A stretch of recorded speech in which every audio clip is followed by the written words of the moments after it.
ఒక డాక్టర్ అవ్వాలంటే అనేక సంవత్సరాలు పడుతుంది. ఐఏఎస్ ఆఫీసర్ అయినా, ఐపీఎస్ ఆఫీసర్ అయినా, ఉన్నతమైన స్థానములు పొందుకోవాలంటే కొంచెం ఓపిక కావాలి.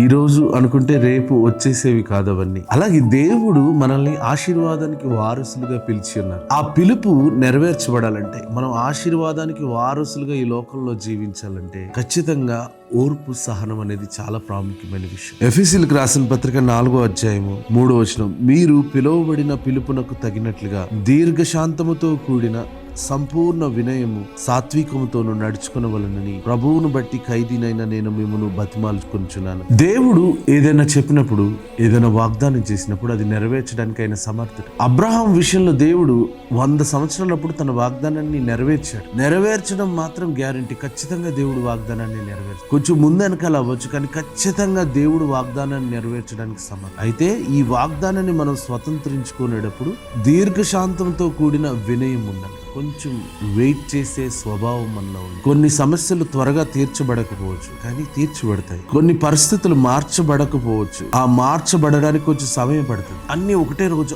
అవ్వవు. అందుకని దేవుని వెంబడించేటప్పుడు దీర్ఘశాంతముతో కూడిన వినయం ఉండాలి. ఎన్ని రోజులు ఓర్చుకోవాలి, ఎన్ని రోజులు ఎదురు చూడాలి, దేవునికి తెలుసు ఎన్ని రోజుల్లో మనల్ని పంపించాలి. ఇజ్రాయేలీలకు తెలియదు 40 సంవత్సరాలు అరణ్యంలో ఉండాలని. వాళ్ళు అలా ప్రయాణమై వెళ్తున్నారు. ఎప్పుడు వెళ్తారో తెలియదు, కానీ దేవునికి తెలుసు 40 సంవత్సరాలు వాడిని తీసుకెళ్ళాలి. ఆ 40 సంవత్సరాలు కూడా ఎందుకంటే వారిలో అవిశ్వాసపు యొక్క ఆ లక్షణాలన్నింటినీ కూడా తీసివేసి వాగ్దాన దేశాన్ని ఇవ్వాలని. మన జీవితంలో కూడా ఏదైనా ఆలస్యమైనప్పుడు భయపడద్దు, సంపూర్ణ వినయంతో ఎదురు చూద్దాం. మన పిలువబడిన పిలుపు అంత గొప్పది. అపోస్తలుడైన పౌలు అంటాడు, మనం పొందబోయే మహిమ పొందు ఇప్పటి కాలపు శ్రమలు చాలా చులకనైనవి. ఈ శ్రమలు చాలా చులకనైనవి. దేవుడు ఎందుకు పిలిచాడు అన్న విషయం మర్చిపోవద్దు. దేవుని పిలుపుకు తగినట్లుగా నడుచుకుని ఆశీర్వదించబడదాం.